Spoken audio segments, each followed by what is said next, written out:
Mga pinal, nandito po tayo sa pinakahalagang bagay sa ating pagsamba sa ating buhay nga Diyos, mga minahal. Ihanda po natin ang ating mga sarili, hallelujah, at ating mga katawan. Hallelujah, sa pagpakinig sa salita ng Diyos. Ito po ay dadalhin sa ating ordained preacher, Nelo Miranda. Amen. Praise the Lord. God bless you both and beloved co-preacher, Brother Ricardo Bautista. Tayo pong lahat ay tumayo. Tayo po'y magkasang mandalangin. Praise the Lord. Hallelujah. Praise the Lord. Hallelujah. Our gracious Heavenly Father, in the name of Jesus, to the leading prayer of our dearly beloved Honorable Pastor Willie Estrada Almeida, we thank you so much, Father, for all the blessing you bestow upon us, O God.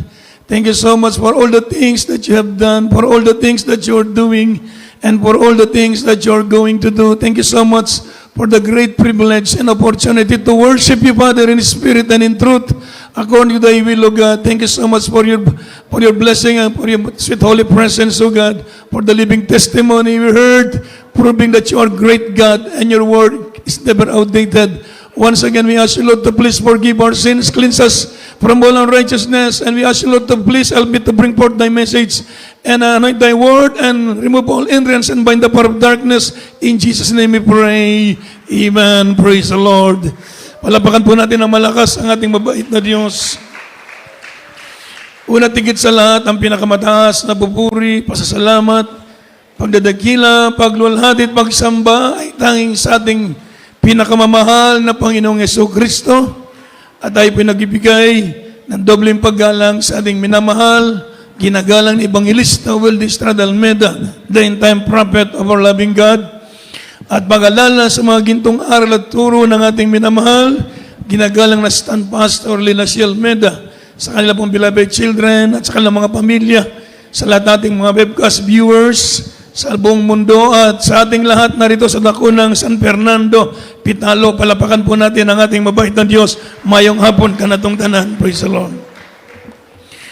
At maging sa ating mga bisita, welcome po kayo sa banal gawain ng Jesus Miracle Crusade International Ministry. Ating buksan natin banal na kasulatan, mga minamahal, from the book of Matthew chapter 7, verse 13 and 14, kindly.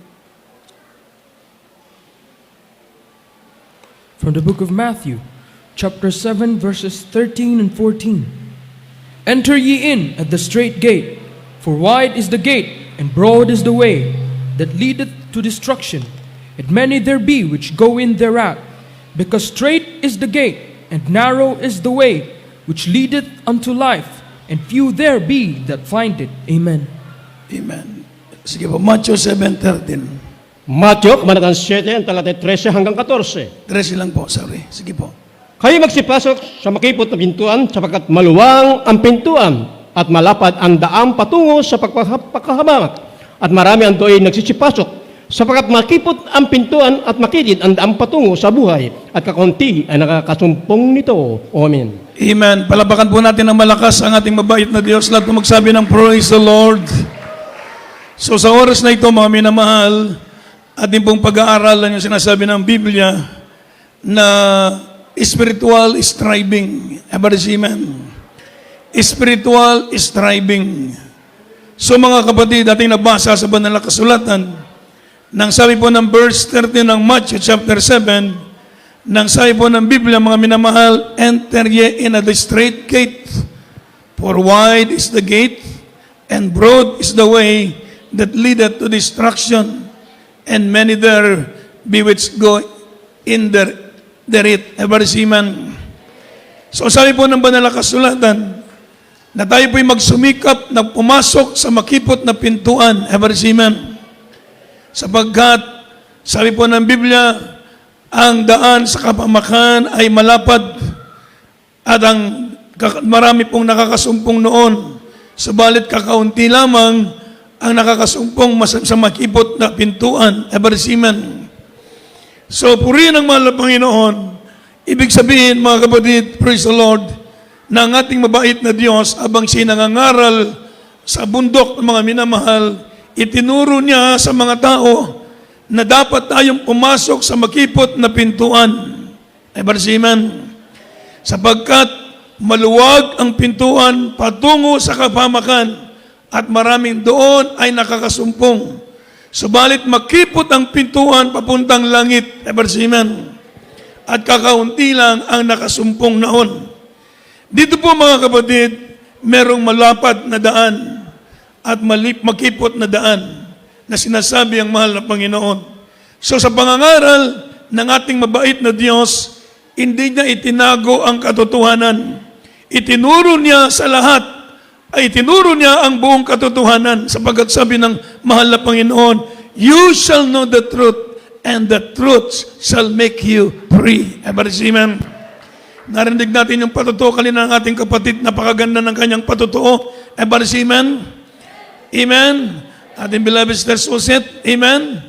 Choir member siya, maganda yung boses sa Katoliko, mga minamahal, sa reliyon. Subalit bago siya, mga minamahal, kumanta, musuyop muna siya. Amen. Ibig sabihin, mag-drugs muna siya. Alipin siya ng drugs, mga minamahal. So, yung kanyang buhay, talagang masasabi natin na napariwara. Amen. Amen. Yung tinatawag na masunod yung kanyang gusto.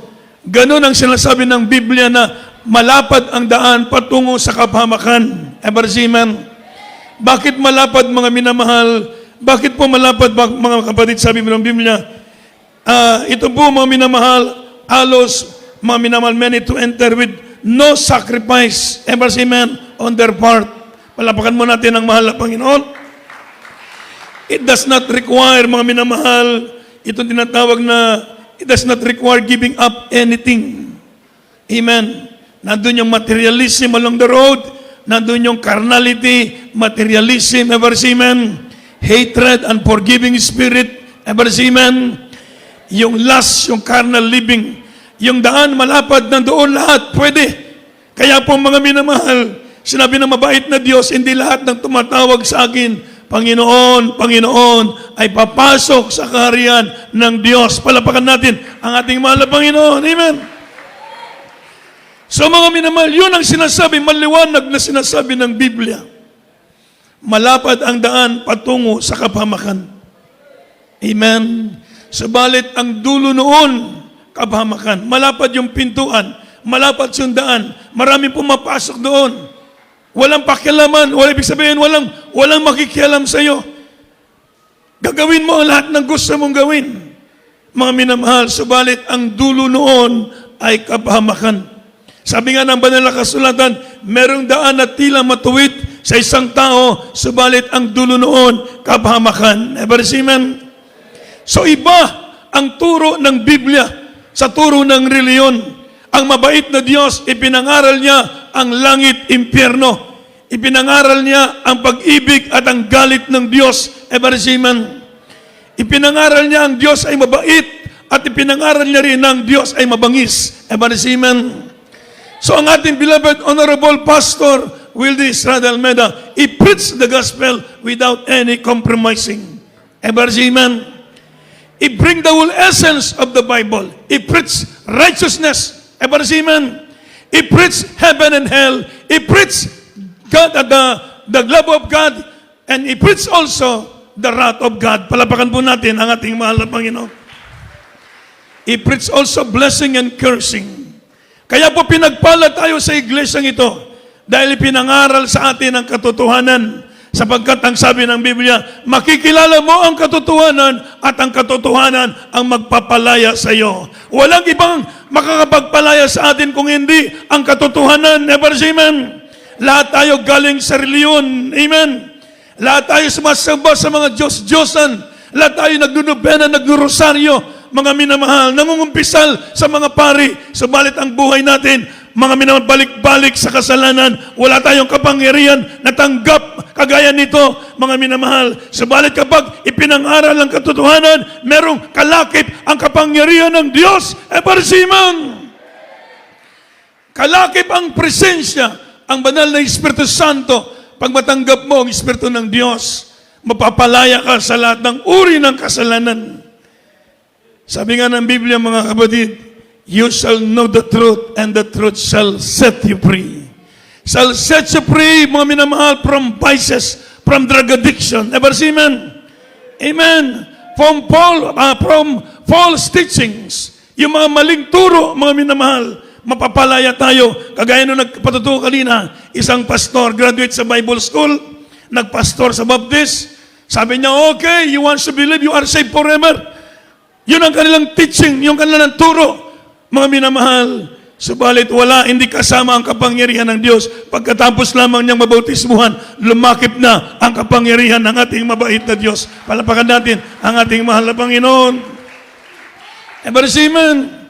Kaya sabi ng Matthew chapter 7 verse 21, that said unto me, Lord, Lord, shall enter into the kingdom of God.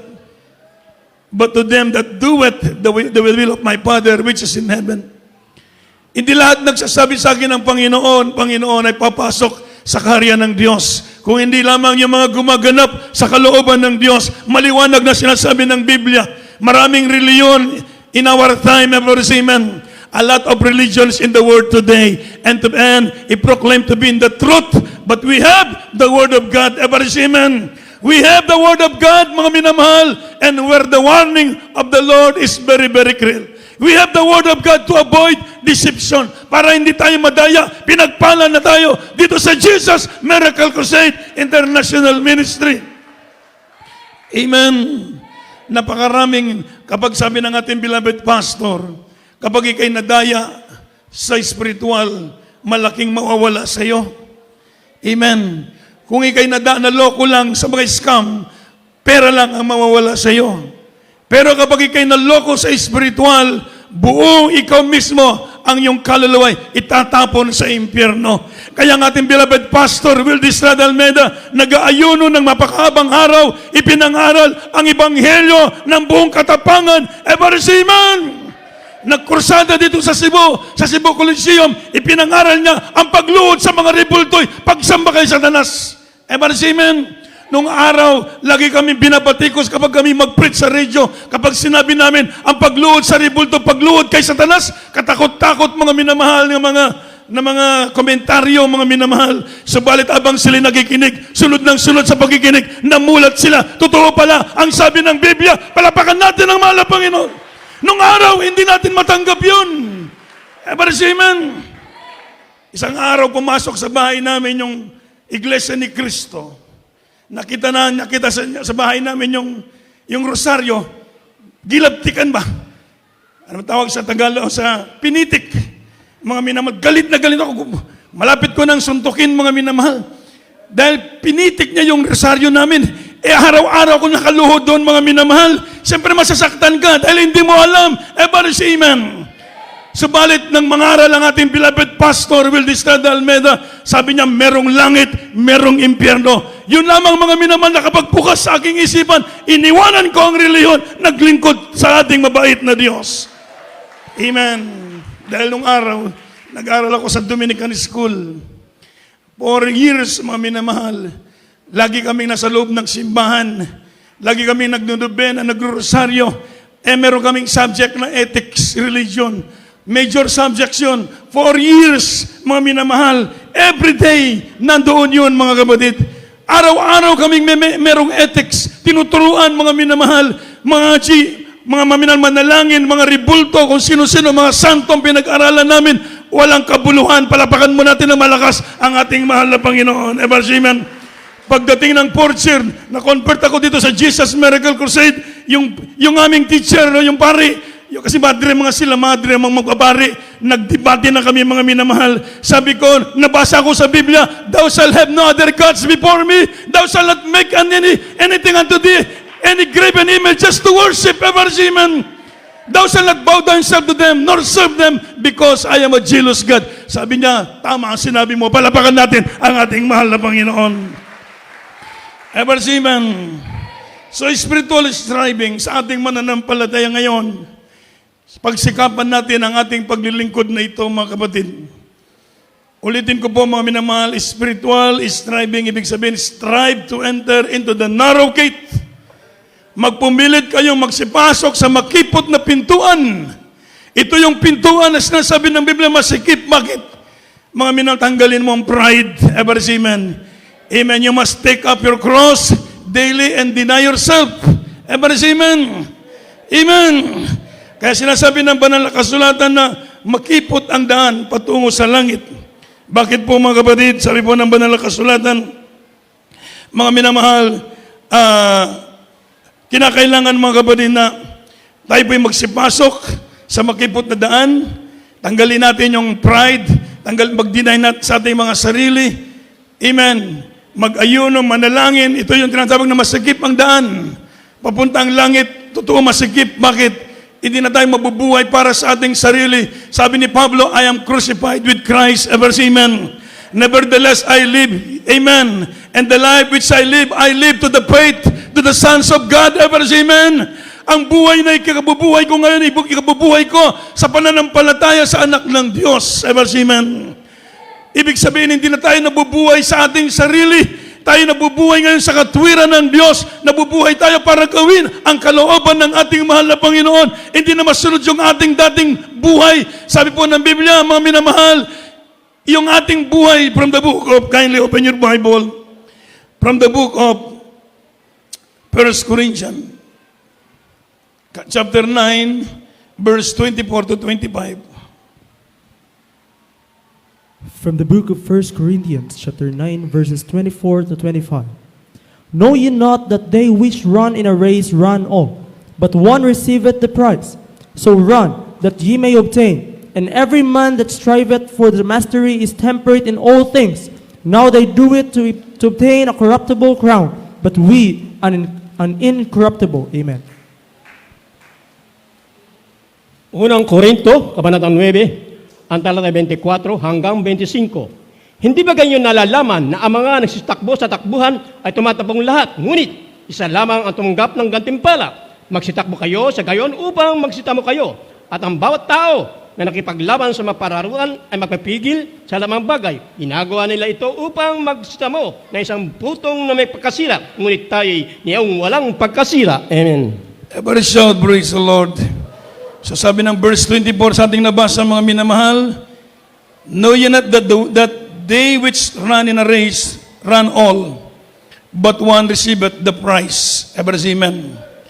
Isa lamang po ang tatanggap ng ganti. So run, that he may obtain.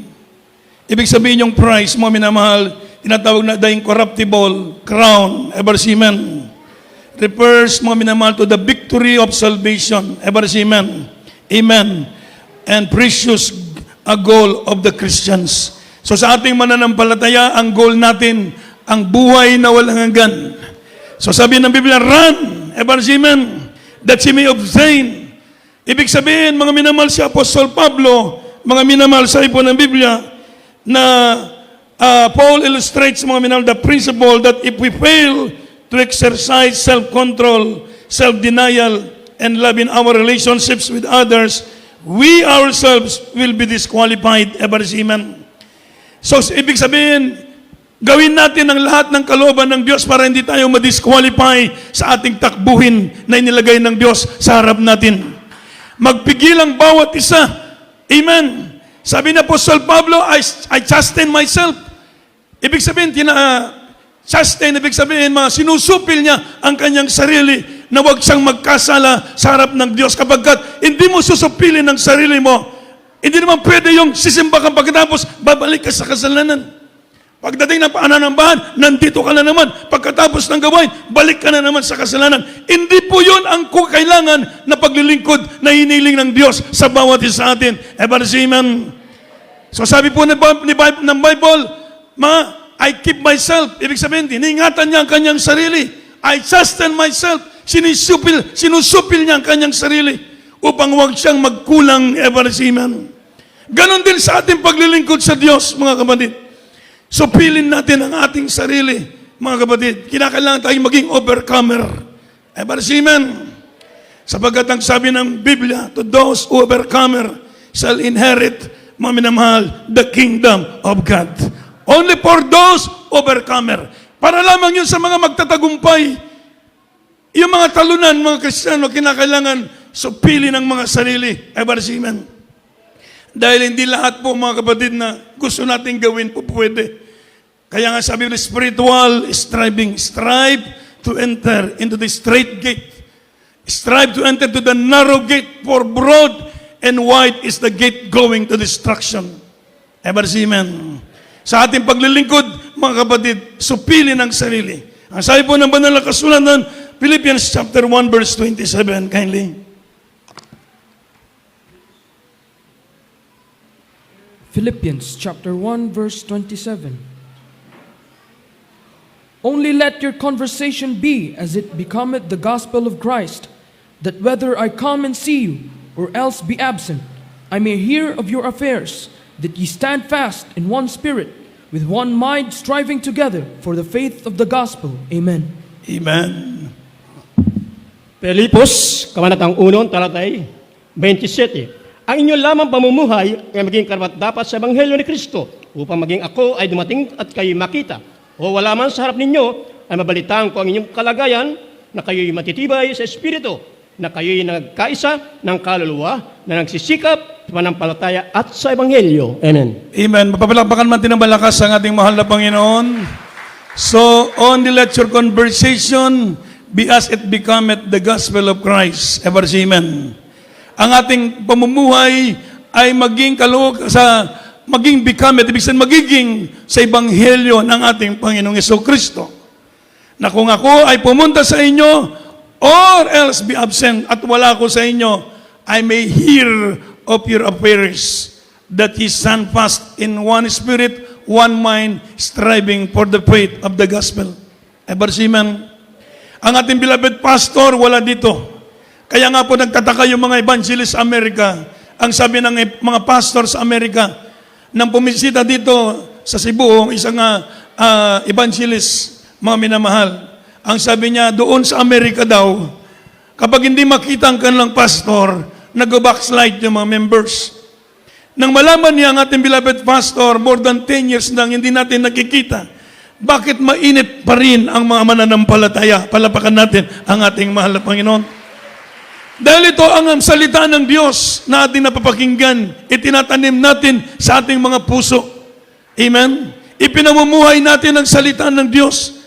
Kaya tayo po'y maging matatag sa ating pananampalataya. Kasabi na Apostol Pablo, work out your own salvation. Amen. With fear and trembling. If I come or absent, ibig sabihin, kung ako ba'y nandyan o wala ko dyan, I may hear your appeal that you are striving in the man to the faith of the sons of God. Palapakan natin ang ating mahal na Panginoon. Kaya mga minamahal, spiritual striving, ibig sabihin kanya-kanya ang ating kaligtasan. Work out your own salvation. Ibig sabihin, kanya-kanya tayo sa ating kaligtasan. Supilin natin yung ating mga sarili. Huwag natin babayaan na mahulog tayo sa kasalanan. Ipamuhay natin ng maigi ang salita ng Diyos. Ever see, amen. From the book of Philippians chapter 3, kindly open your Bible from the book of Philippians chapter 3, verse 13. From the book of Philippians, chapter 3, verse 13.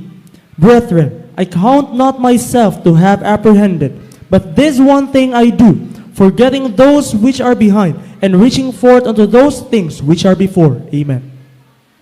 Sa verse 14, ituloy yung verse 14. Pilipos, kabanatang 3, ang talatay 13 hanggang 14. Mga kapatid, hindi ko pa inaaring inabot, darapat isang bagay ang ginagawa ko, na nilimot ang mga bagay na nasa likuran, na tinutungo ang mga bagay na hinaharap. 14. Nagtutumulin ako sa hangganan ng gantimpala na dakilang nagtawag sa Diyos na kay Kristo Jesus. Amen. O, palapakan natin ng malakas ang ating mabait na Diyos. So sabi po ng Biblia ni Apostol Pablo, mga kapatid, brethren, I count not myself to have apprehended. Amen. Hindi ko inaaring aking sarili na yung tinatawag na perfecto na, ever see, amen. But this one thing I do, forgetting those things which are behind, and reaching forth unto those things which are before. Ever see, amen. Ang ibig sabihin, Paul sees himself as a runner in a race, no? Exerting all his strength and pressing on with the intense concentration in order not to fail short or of the oaths that Christ has set for him. Ever say amen? Amen. So mga minamahal, ibig sabihin sa ating paglilingkod, kagaya ni Apostol Pablo, hindi niya siya lumilingon sa likuran. Ang sanlibutan, wag na nating lingunin. Ever say amen? Sabi nga ng mabait na Diyos, remember Lot's wife. Remember Lot's wife. The tragic error of Lot's wife was place her affection on the earthly society rather unto the heavenly one. Ever see man? Sa ating buhay mananampalataya, wag na nating lingunin ang sanlibutan. Ever see man? Kagaya ni Apostol Pablo, sabi niya, inuubos niya yung kanyang lakas. Siguruhin niya na hindi siya magkulang sa paglilingkod sa Diyos. Ang bawat isa sa atin, araw-araw, supilin natin yung ating mga kainaan. Bigay natin yung buong lakas, mga kapatid, na gawin natin ang kalooban ng Diyos. Ever see man? May mga temptations, may mga gawa ng kaaway sa buhay natin. Mga lust of the eyes, lust of the flesh, pride of life. Ito ang kalaban ng Kristiyano. Abang tayo nabubuhay sa daigdig na ito, ito yung ating pinaglalabanan. Ever see man? Kaya bilang mananampalataya, sabi po na Apostol Pablo, love not the world. What are the things that in the world? The lust of the flesh, lust of the eyes, and the pride of life, which is not from the Lord. Ever see man? Kaya sa ating mananampalataya, nandito yung struggle. Nandito yung pagkikipagbaka. Huwag tayong magkulang sa prayer. Huwag tayong magliban sa gawain dahil dito tayo palalakasin ng ating mahal na Panginoon. Everybody shout, praise the Lord. Amen. Abang tayo nagsusumikap, mga kapatid, abang ginagawa natin ang kalooban ng Diyos, tayo rin po ang pagpapalain ng ating mahal na Panginoon. Amen. Tayo na sa katotohanan, iba ang teachings sa mahal na Panginoon kaysa sa reliyon. Sa reliyon, sigurado raw sila, mga minamahal. Pero ang sabi po ng Biblia, merong dalawang daan, malapad at makipot na daan. Yung malapad nandoon ang mga tao nalulong sa kasalanan, nalulong sa bisyo, pero nandoon ang kapahamakan. Subalit tayo, nasa makipot na daan, subalit sigurado ang kaligtasan, ang buhay na walang hanggan. Ang Diyos ay nakikinig sa ating mga dalangin. Ever see man? Galing ako ng Bohol last Sunday, mga minamahal, sa ating Tagbilaran anniversary. Mga kapatid, talagang salamat sa Diyos. Mga minamahal, ang ating mga kapatiran sa Bohol, pandemic, almost mag 2 years na ngayon, hindi tayo nakakadalaw doon dahil napakahirap pumasok sa Bohol. Kailangan ng swab test, mga minamahal. Talagang mahirap pumasok. Noong una, meron pang quarantine doon. Tinanggal yung quarantine, pero tuloy-tuloy ang swab test, mga minamahal. Hindi ka makapasok. Kaya mahirap, salamat, nabisita natin sila, mga minamahal, at nakita ko mainit sila na naglilingkod sa ating mabait na Diyos. Lumalago ang gawain, napakarami mga youth choir, mga minamahal. Grabe ang moving sa Holy Spirit, mga kapatid. Ibig sabihin talagang tayo po'y pinagpala sa iglesyang ito. Nandito ang kapangyarihan, nandito ang presensya ng Diyos. Mainit ang mga kapatiran sa paglilingkod sa ating mahal na Panginoon. Pinanghawakan sila ng Diyos. Bakit? Ang totoong Diyos ay nasa ating kalagitnaan, sa ating pananambahan.